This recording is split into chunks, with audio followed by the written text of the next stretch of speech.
Bien, buenos días, hermanos, hermanas. Les saludo en el amor del Señor.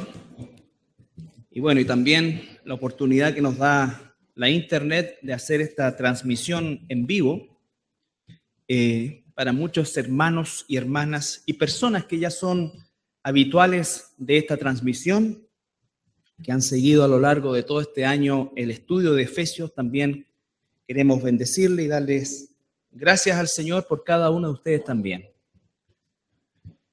Bueno, el día de hoy vamos a continuar con el estudio de esta maravillosa carta del apóstol Pablo a esta iglesia tan importante en la expansión del Evangelio en el primer siglo, que fue la carta a los Efesios, que es la carta a los Efesios.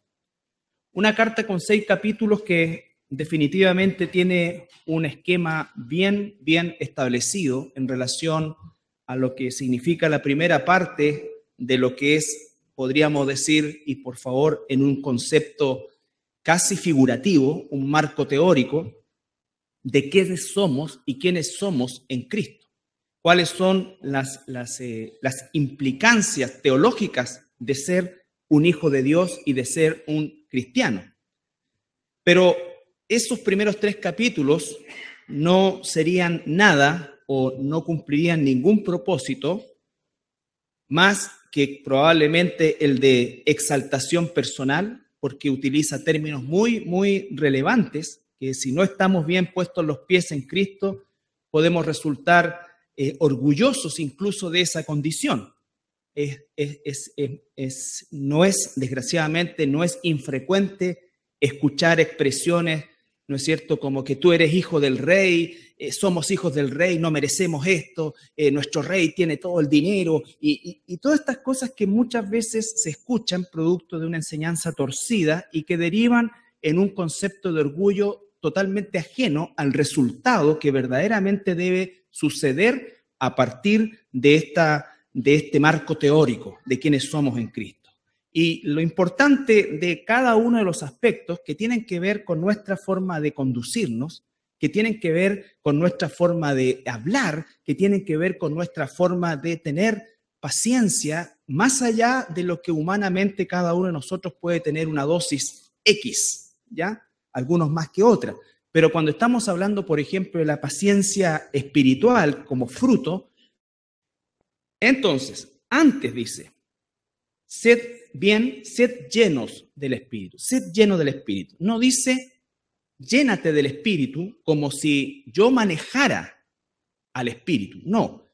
Una de las otras razones por las cuales se considera esto tan equivocado es que se piensa que tú o yo tenemos control sobre el Espíritu Santo y entonces podemos hacer que el Espíritu Santo haga o diga o actúe u opere en nosotros conforme más bien a nuestra voluntad que a la suya. La voluntad del Espíritu Santo es la voluntad del Padre, es la voluntad del Hijo. El Espíritu Santo es una persona, todos nosotros lo sabemos, ¿no es cierto? Es una persona, no es una fuerza, pero desgraciadamente en todos estos círculos se le trata como fuerza. Y hermanos, esto no es una situación agradable para nosotros, no es una situación agradable para mí, porque pareciera que uno está de alguna manera apelando a ese tipo de movimientos y la verdad que es todo lo contrario. Lo que estamos haciendo con mucho dolor es denunciar ese tipo de actividades. Hoy día les quiero decir que es una época sumamente difícil para practicar, por ejemplo, la carta de Judas, donde se habla de denunciar y contender ardientemente por la fe, porque hoy día la gran mayoría del mundo evangélico está envuelto en un papel, ¿no es cierto?, de regalo, malamente llamado el amor. Entonces tú no puedes decir nada, no puedes denunciar, no puedes contender, no puedes en definitiva confrontar porque se te cataloga de falto de amor. Y nunca en la Escritura es así. Nunca en la Escritura es así. Al contrario, se nos llama a contender ardientemente por la fe que una vez fue dada. Y Judas, claramente en su pequeña epístola, dice la razón de esto. ¿Por qué? Porque se han encubiertamente infiltrado en aquel entonces algunos pocos, el día de hoy millones, de aquellos que no son cristianos y traen todo este tipo de manifestaciones y movimientos antibíblicos. No voy a decir antievangélicos, antibíblicos. hay muchos evangélicos que no son cristianos, o no todos los evangélicos son cristianos. Hay muchos no cristianos dentro del mundo evangélico, y esa es una realidad. Por lo tanto, nosotros debemos ceñirnos a lo que la Escritura, en definitiva, nos dice. Lo primero, en esa analogía, en ese contraste entre los resultados de la embriaguez, el desorden, la disolución y la llenura del Espíritu, que se traduce, como lo veíamos un poco la semana pasada, en un carácter transformado. Capítulo 5, versículo 1, por ejemplo, sed pues imitadores de Dios como hijos amados. ¿Cómo es que puedo imitar a Dios si el Espíritu Santo no mora en mí? ¿Quién es el que va a hacer la obra de imitar el carácter de Dios en mí? No puede ser mi propia persona, porque mi naturaleza caída está completamente falta de la posibilidad de hacerlo. Nos dice, tiene que ser el Espíritu Santo. Dice, y andad en amor como también Cristo nos amó y se entregó a sí mismo por ofrenda y sacrificio a Dios fragante. Pero fornicación y toda inmundicia o avaricia ni aun se nombre entre vosotros como conviene a los santos. Ni palabras deshonestas, ni necedades, ni tronorías que no conviene, sino antes bien con acciones de gracia. He ahí un pequeño ejemplo de lo que es la vida, de lo que se ve y de lo que produce la llenura del Espíritu Santo en la vida de un hijo o una hija de Dios. De un hijo o una hija de Dios. Versículo 6. Nadie os engañe con palabras vanas, porque estas cosas vienen la ira de Dios sobre los hijos de desobediencia. No seáis partícipes con ellos, porque en otro tiempo éramos tinieblas. Versículo 10, comprobando lo que es agradable al Señor. Versículo 11, no participen de las obras infructuosas de las tinieblas, sino más bien reprenderlas. Hoy día donde más obra de las tinieblas no es los recitales de rock, ¿no es cierto? No es Iron Maiden, no es los Rolling Stones, no, ahí no están las obras más grandes de las tinieblas. Las obras más grandes de las tinieblas están dentro de los propios templos cristianos o evangélicos. Y esa es una realidad. Nunca deje de buscar a Satanás detrás del púlpito. Nunca se salte el púlpito cuando está buscando las obras de las tinieblas. Nunca se salte una iglesia. Nunca se salte un lugar de ese tipo. Porque la obra de Satanás más efectiva es la destrucción de adentro hacia afuera. El apóstol Pablo, cuando se despide de los hermanos de Éfeso, de estos mismos hermanos, allá en el libro de los Hechos, les dice, primero cuídense ustedes. Segundo, cuiden del rebaño de Dios, porque yo sé que después que yo me vaya, van a entrar lobos encubiertos que van a introducir herejías. Ahí está. Desde el inicio de la iglesia fue así. A veces la iglesia cierra las puertas mucho a lo externo. Por supuesto que debemos tener un filtro para eso. Pero no existe un rigor desde el punto de vista de lo que es el discernimiento dentro de las paredes de la iglesia.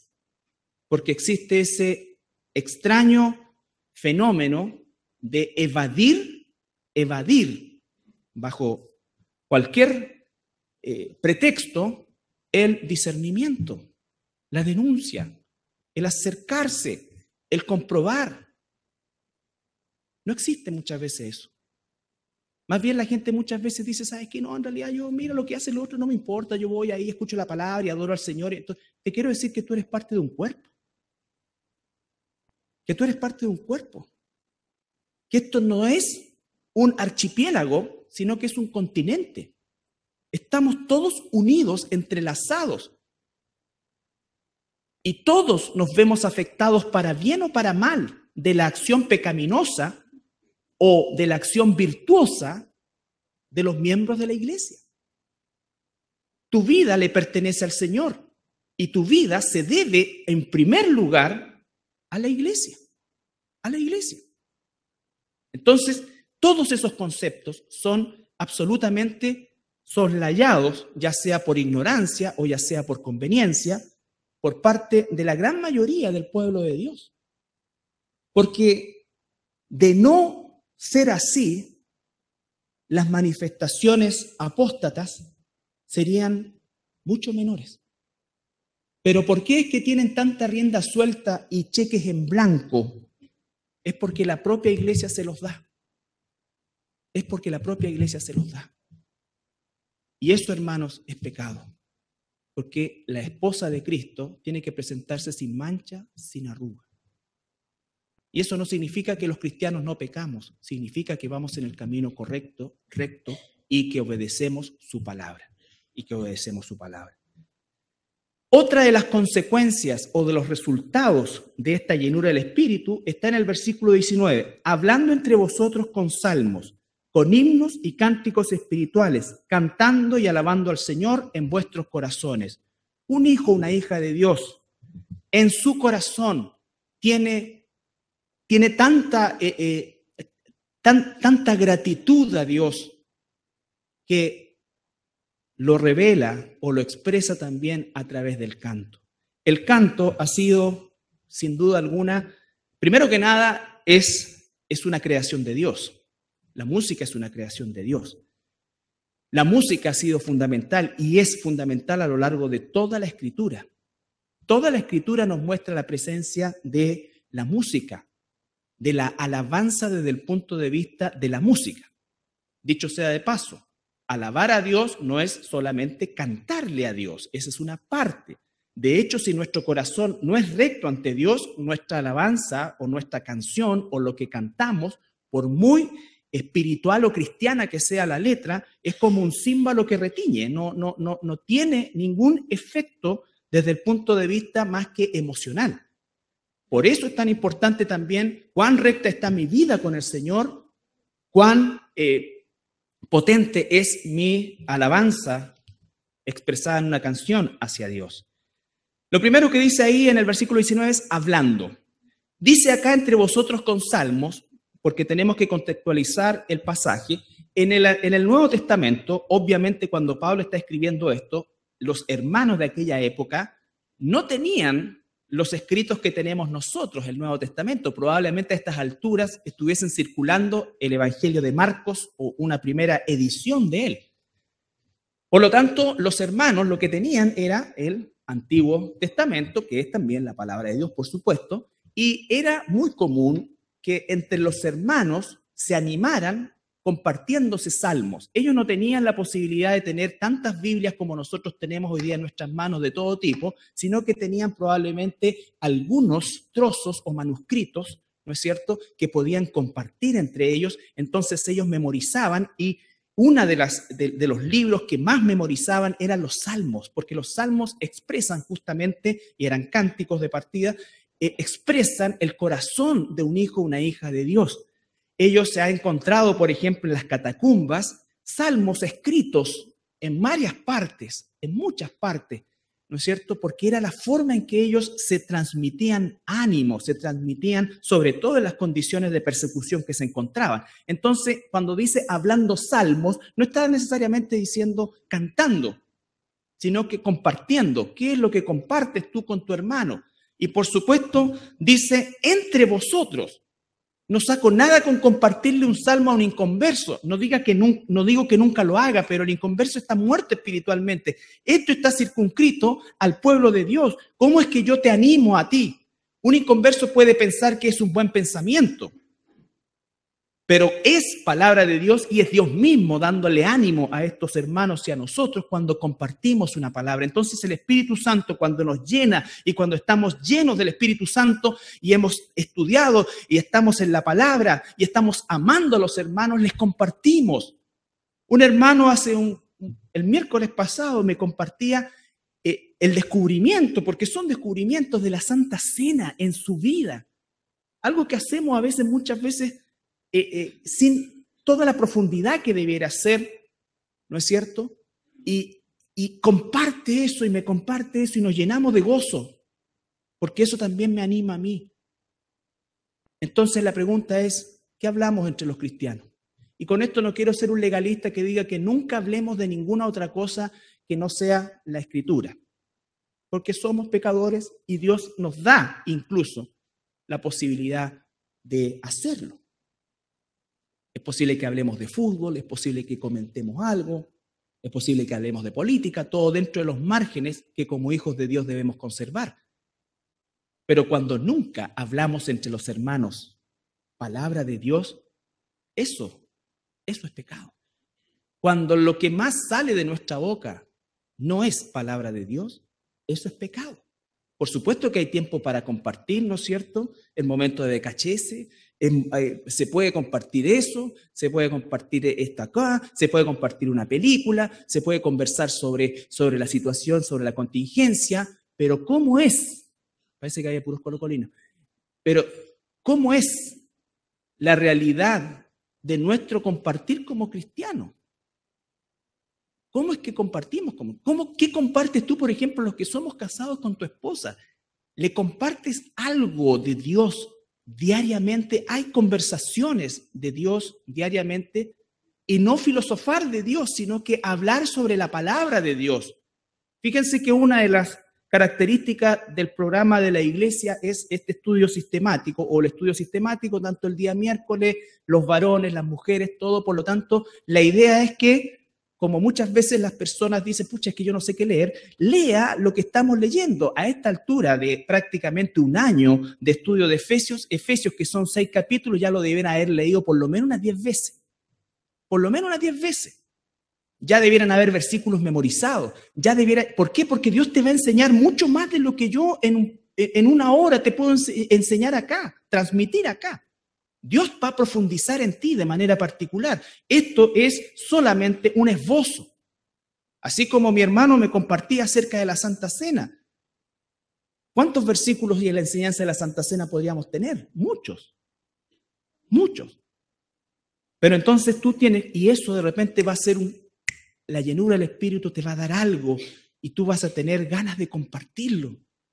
Ganas de compartirlo con tu esposo, con tu esposa, con tus hijos si son cristianos, con tu hermano, ¿cierto? A lo mejor, por eso me gusta, yo soy sumamente flojo para escribir, pero estos WhatsApp, ¿no es cierto?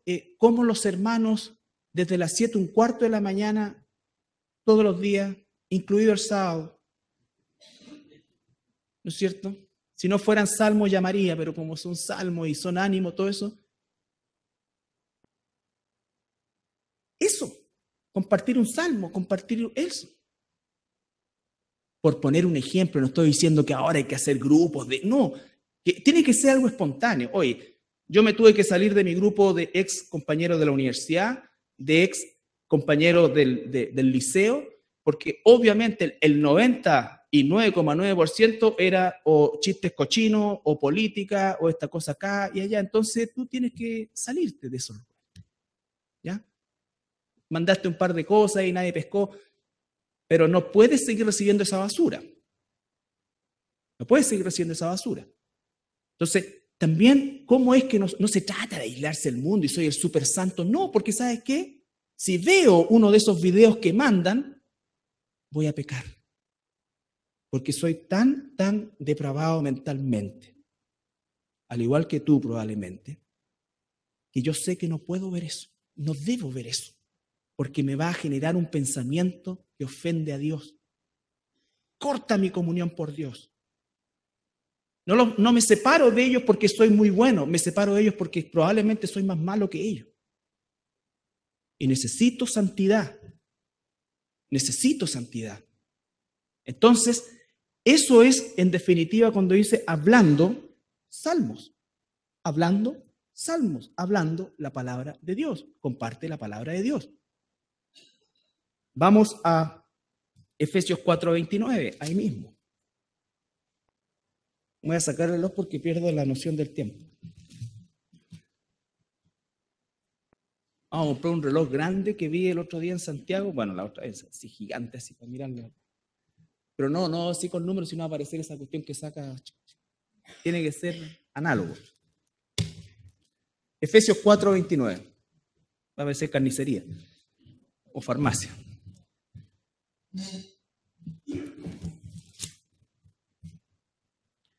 ¿Cómo hablamos los cristianos? Como debiéramos hablar. Ninguna palabra corrompida salga de vuestra boca. Ya ahí estamos, ¿no es cierto?, falto. Sino, no solamente, recuerden que siempre la Escritura tiene esta constante. No solamente nos dice lo que no debemos hacer, sino que nos dice lo que debemos hacer. Y todos los escritos de las cartas paulinas están llenos de esta forma en que él escribe, por supuesto, guiado, inspirado por el Espíritu Santo. Ninguna palabra corrompida salga de vuestra boca, sino la que sea buena para la necesaria edificación. No solamente palabras corrompidas que no salgan de nuestra boca, sino que las de edificación. ¿Cómo es que nos edificamos como cristianos? Por medio de la palabra de Dios. ¿Qué nos edifica? La palabra de Dios. La palabra de Dios. A fin de dar gracia a los oyentes. No contristéis el Espíritu Santo. Cuando nosotros no hablamos de esa manera, contristamos al Espíritu Santo. O cuando hablamos con palabras corrompidas, contristamos al Espíritu Santo, el Espíritu Santo de Dios con el cual fuisteis sellados para el día de la redención. Quítense de vosotros toda amargura, enojo, ira, gritería, maledicencia y toda malicia. ¿Qué más claro? Antes, otra vez, ahí está, antes sed benignos unos con otros, misericordiosos, perdonándose unos a otros, como Dios también os perdonó a vosotros en Cristo. ¿Cómo debe hablar un cristiano? Aquí está. ¿Necesitas una mayor explicación para eso? No, no.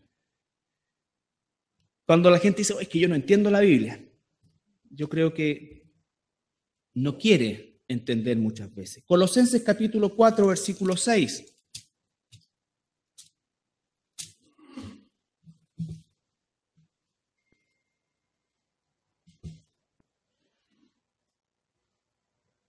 Colosenses capítulo 4, versículo 6.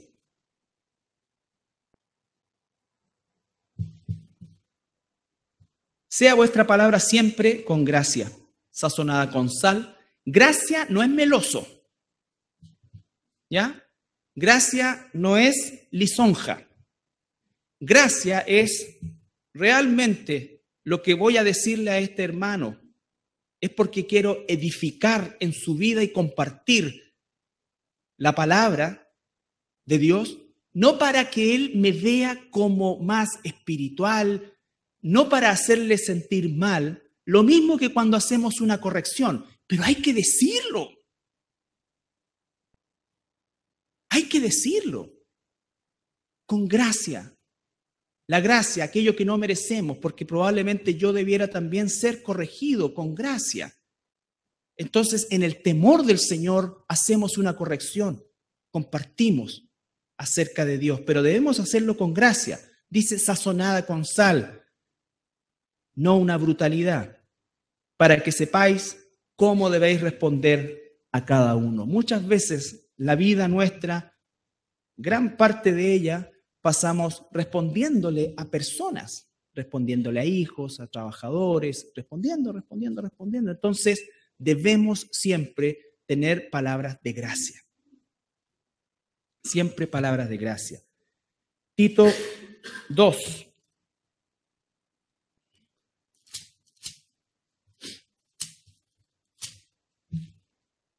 Tito 2, versículo...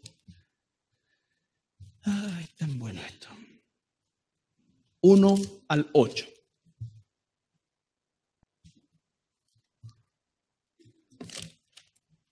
Pero tú, ¿te das cuenta? Pero tú, habla lo que está de acuerdo con la sana doctrina. Salta al versículo 6. Exhorta asimismo a los jóvenes a que sean prudentes, presentándote tú en todo como ejemplo de buenas obras, en la enseñanza, mostrando integridad, seriedad, palabra sana e irreprochable, de modo que el adversario se avergüence y no tenga nada malo que decir de vosotros. O sea, que el adversario tenga que inventar, no que tenga argumentos reales, sino que si va a querer difamar, que invente. ¿Ya? No tenemos control sobre eso. Por ejemplo, cuando Jesús estuvo en el juicio que le practicó el Sanedrín, dice que llevaron una cantidad grande e indeterminada de testigos falsos y Jesús no respondía nada porque todo eso era falso. Todo eso era falso. Y Dios mismo lo defendió. ¿Por qué? Porque hizo que se empezaran a contradecir los testimonios falsos. Pero él no respondía, no decía, no, yo no hice eso, nunca dije eso, no, yo no. Y a veces nosotros nos desgastamos mucho en eso. Deja, si eres un hijo, una hija de Dios, deja de verdad. Dios se va a encargar tarde o temprano de sacar a la luz eso.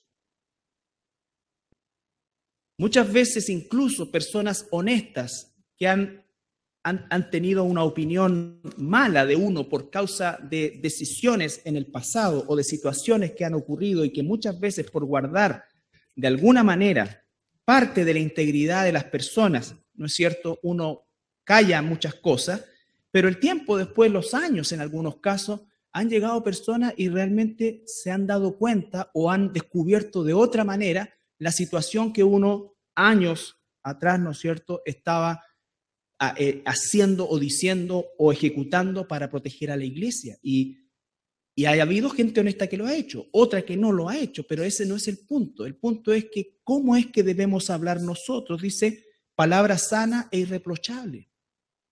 Ni hablar del tema de la verdad. Dice, hablad verdad con los demás.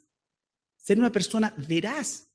En los tiempos en que la palabra del ser humano vale nada, que tu palabra, al menos en el círculo de personas que te rodean, tenga un valor. Tenga un valor. Que si tú dices lo voy a hacer, hazlo. Mejor di, no puedo hacerlo. O por último, que es lícito también, no quiero hacerlo. Pero no mienta, no invente. Nosotros vivimos inventando pretextos. Y la verdad es que eso es por causa de que de alguna manera tenemos temor de perder un cierto estatus con las personas que nos rodean. Con las personas que nos rodean. Nadie puede caerle bien a toda la gente y ustedes saben que en mi caso yo cuando alguien siempre es como correctito en todo y no tiene nada, es como que baila todos los ritmos, me da mala espina. Porque esencialmente somos pecadores. Y además, si trazamos la línea de Dios en nuestra vida, créeme, vas a tener dificultades. Vas a tener dificultades con tu familia, vas a tener dificultades con tu entorno, vas a tener dificultades contigo mismo. Pero no es algo que salga así como tan perfecto. No. Cuando tú trazas la línea de Dios, es tan marcada que en definitiva nosotros vamos a llevarnos probablemente más de alguna vez algún mal momento. Entonces dice, hablando entre vosotros. Y ya está claro qué es lo que debemos hablar. El último pasaje en Santiago, capítulo 3.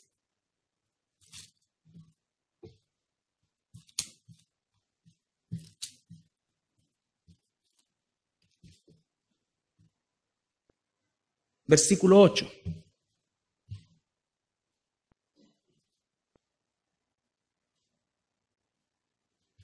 Versículo 8 al 12. Escucha esto, pero ningún hombre puede domar la lengua. ¿Escuchamos?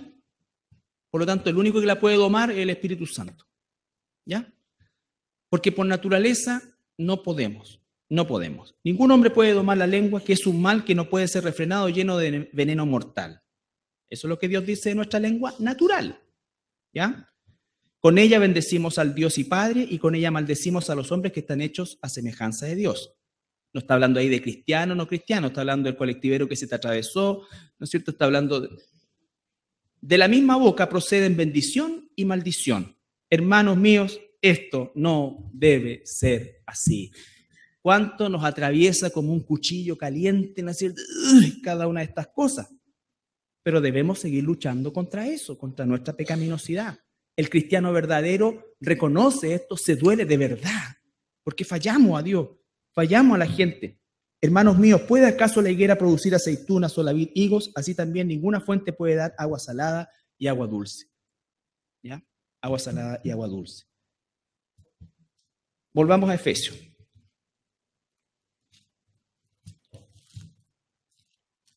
Entonces dice... Versículo 18, capítulo 5, 18, no os embriaguéis con vino, en lo cual hay disolución, antes bien sed llenos del Espíritu. ¿Estamos? Ya sabemos las muchas manifestaciones bíblicas que es la llenura del Espíritu Santo. Una de ellas, hablando entre vosotros con salmos, compartiendo la palabra de Dios, ¿no es cierto? Después dice, con himnos y cánticos espirituales, himnos y cánticos espirituales.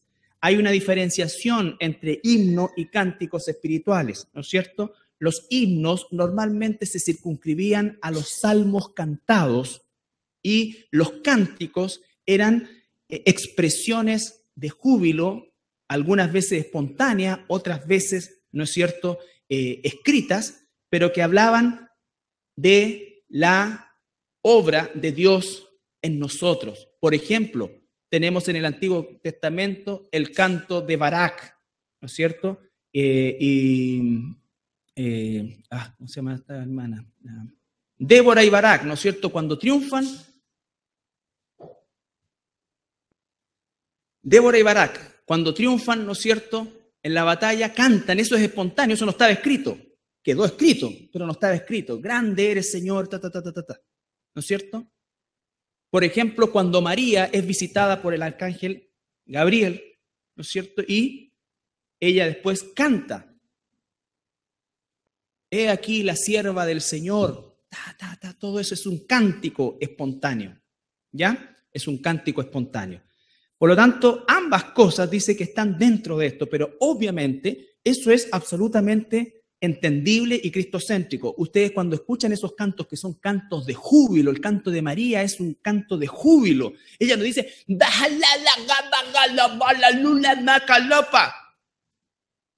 no, canta. Algo que te puede bendecir, algo que, ¿me entiendes? Cantar de júbilo, gracias Señor. Entonces, himnos, cánticos espirituales, cantando y alabando al Señor en vuestros corazones.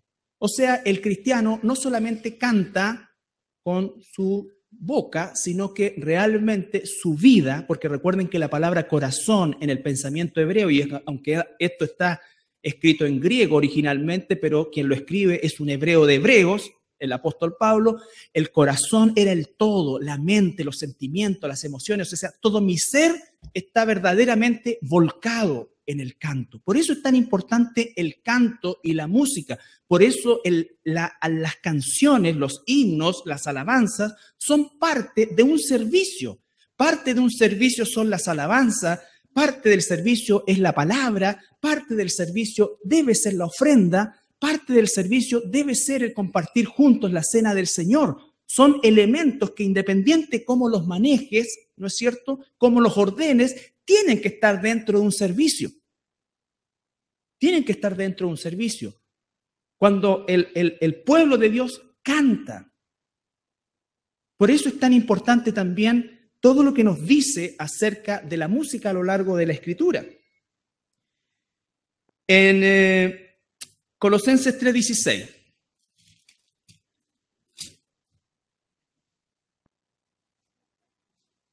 Que es un pasaje sumamente paralelo al que estamos viendo.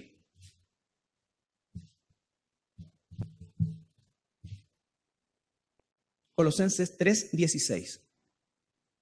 La palabra de Cristo, ¿te das cuenta? La palabra de Cristo. Primero dice la palabra de Cristo. En el otro dice hablando salmos. Siempre la palabra es la que nos va, aquí no nos inspiramos ni nos vamos a un bosque a escuchar música y la música de los pájaros para que nos inspire. No, la palabra de Cristo inspira el canto, el himno. Eso es lo que dice, ¿ya? Eso es lo que dice. Entonces, la palabra de Cristo mora en abundancia en vosotros, enseñando y exhortando unos a otros en toda sabiduría. ¿Se dan cuenta? Entre vosotros, otra vez. Cantando con gracia en vuestros corazones al Señor, con salmos e himnos y, otra vez, cánticos espirituales. Cánticos espirituales. La vida de un cristiano debe ser una sinfonía de gratitud a Dios, de alegría.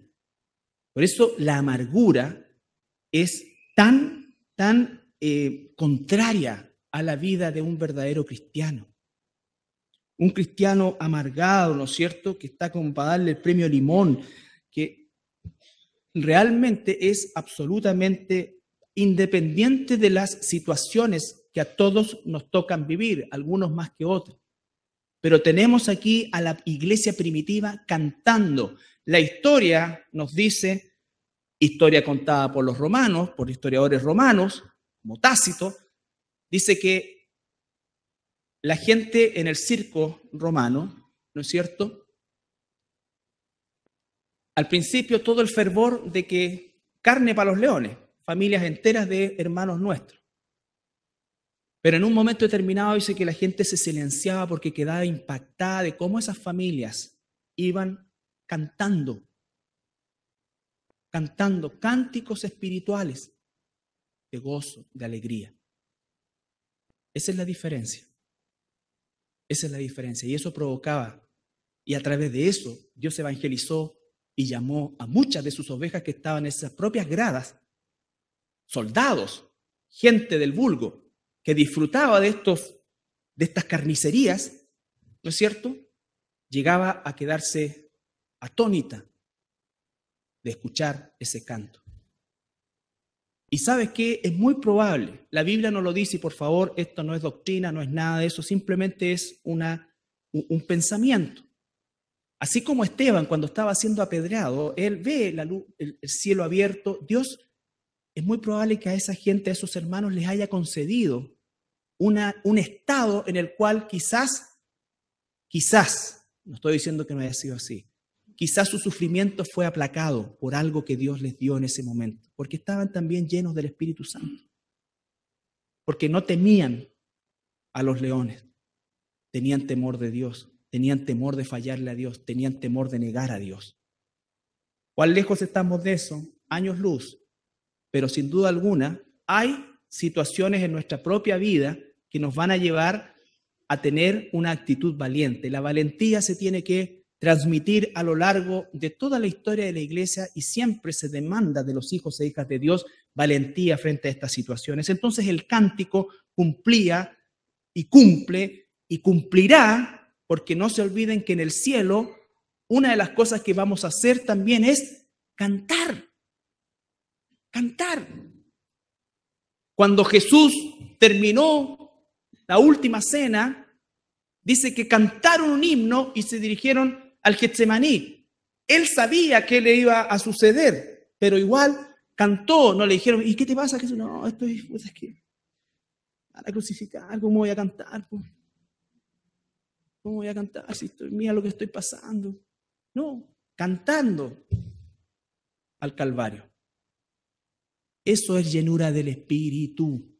Eso es llenura del Espíritu. No las barrabasadas que se ven en estos lugares que ofenden al Espíritu Santo, efectivamente. De verdad.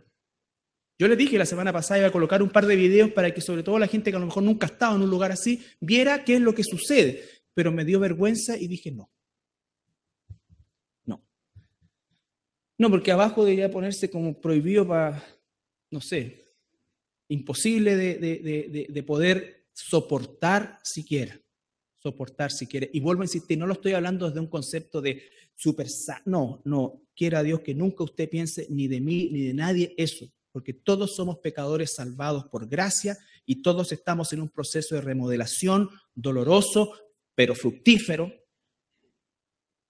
¿no es cierto? Que muchas veces nos lleva a confrontarnos con nuestra propia maldad día a día. Maldad que solamente puede sujetar el Espíritu Santo que mora en nosotros. ¿Por qué yo sé que soy cristiano?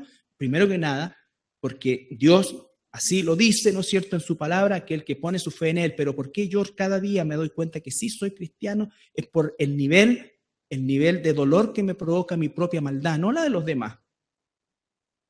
Mi propia maldad. Y no se imagine que yo soy Jack el Destripador, no. Maldad muchas veces de pensamiento, de palabras, de reacciones. Y tenemos que luchar contra todo eso. Por eso es que entiendo perfectamente al apóstol Pablo cuando dice miserable de mí en el libro romano. ¿Quién me podrá librar? Pero luchamos con alegría y permitimos con alegría que Dios nos moldee. Por eso es que es tan gozosa la prueba para el cristiano, porque el cristiano que está lleno del Espíritu sabe que cuando viene eso, Dios está poniendo su atención en mí, me está moldeando. Entonces, en vez de arrancar como Jonás, ¿no es cierto?, lo que hago es sujetarme más a Él. Lo que tú y yo debemos hacer es sujetarnos más a Él.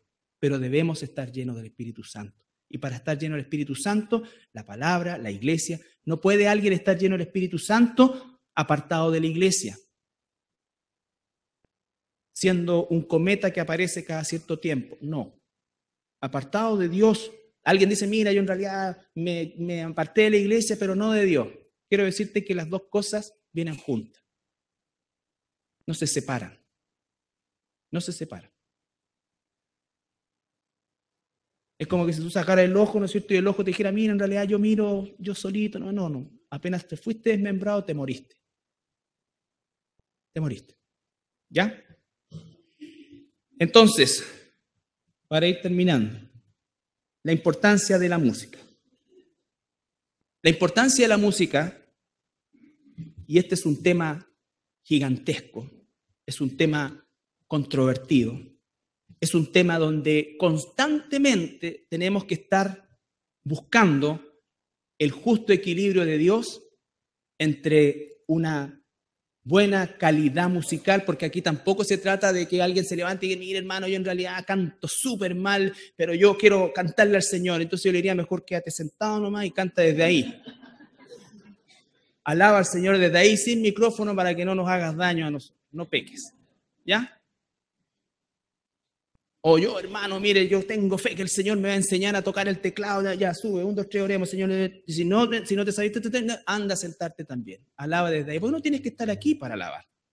El propósito de nuestros hermanos es guiarnos a la alabanza. Por eso es que nosotros debemos estar permanentemente sincronizando, porque ya cuando la cosa empieza a ponerse como demasiado profesional, así que, ay, que lado, pito.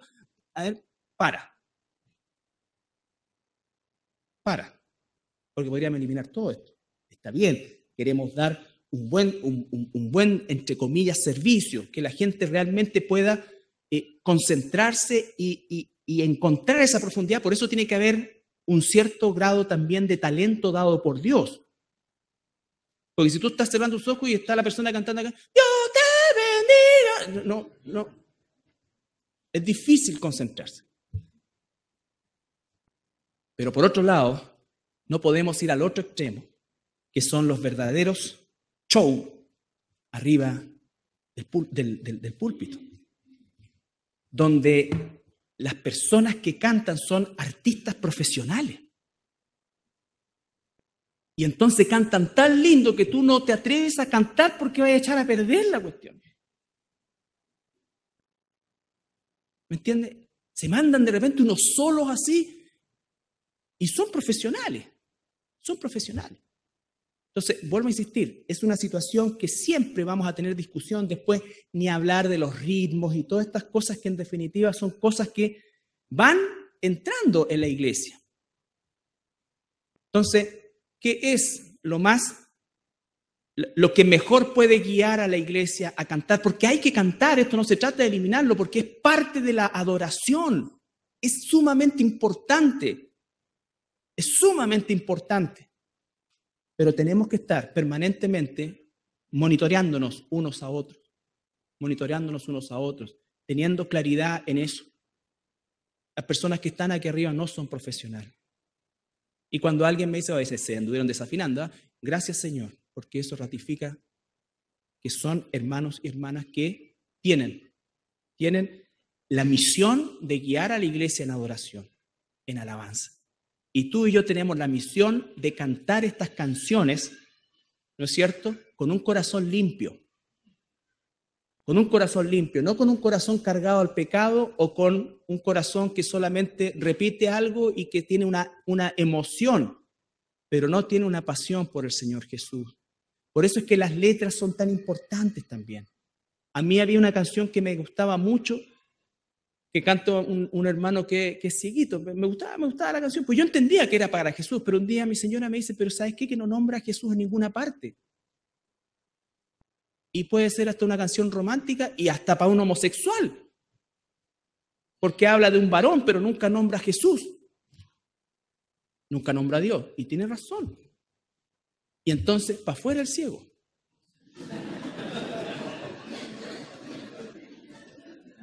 Muy ciego será y muy virtuoso, pero para afuera. O te ponía a hacer canciones cristocéntricas o no te escuchamos más. ¿Ya? Entonces, ni hablar de todos los artistas apóstatas que han salido ahora, que van a cantar hasta el Vaticano. O sea, yo eso no logro entenderlo y fuera que fueran a cantar al Vaticano y confrontaran en amor a los que están ahí, te la doy. Pero se sacan fotos, selfies, por favor. ¿Ya? Finalmente, ser agradecido. 1 Tesalonicenses 5:18. Un cristiano lleno del Espíritu Santo es un cristiano siempre agradecido. Siempre agradecido. No quejumbroso. El apóstol Pablo dice, sé vivir cuando tengo muy poco, cuando tengo poco y cuando tengo mucho. Para mí el vivir es Cristo. Para mí el vivir es Cristo. El morir es ganancia. Con esto no estoy diciendo que Dios quiere que seamos pobres. Lo que Dios quiere es que seamos agradecidos. Agradecidos. Entonces dice, vamos a ir desde versículo 15 del 14. También os rogamos, hermanos, que amonestéis a los ociosos, que alentéis a los de poco ánimo, que sostengáis a los débiles, que seáis pacientes con todos, llenos del Espíritu Santo. Mirad que ninguno pague a otro mal por mal, antes seguid siempre lo bueno unos para con otros y para con todos. Cuerpo. Estad siempre gozosos, siempre es plural. Orad sin cesar, lleno del Espíritu. Alguien gozoso, alguien que ora sin cesar. Dad gracias en todo, porque esta es la voluntad de Dios para con vosotros en Cristo Jesús. Eso, hermanos, ser agradecido. Que nuestro canto, que nuestra alabanza sea siempre de gratitud a Dios por lo que Él nos ha dado, por lo que Él hace en nosotros, porque nos ha salvado, porque aun si nosotros viviésemos en dificultades todos los días de nuestra vida terrenal, todos los días de nuestra vida terrenal fuera dificultosa, aún en eso debiéramos estar agradecidos y gozosos, porque Dios nos ha salvado del infierno, porque Dios nos ha salvado de la muerte eterna. Y sé que la gran mayoría de los que estamos aquí, probablemente en nuestras vidas han tenido momentos difíciles, dolorosos, pero también debemos ser más que agradecidos porque la gran mayoría de nosotros hemos tenido una vida realmente impecable en relación desde el punto de vista de las pruebas, de lo que pasa. Porque a todos se nos puede morir un hijo, a todos nos podemos quedar sin pega, o sea, no hay nada que no nos pueda suceder si Dios así lo quiere.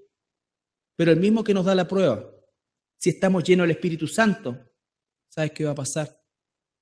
La vamos a soportar, la vamos a sobrellevar.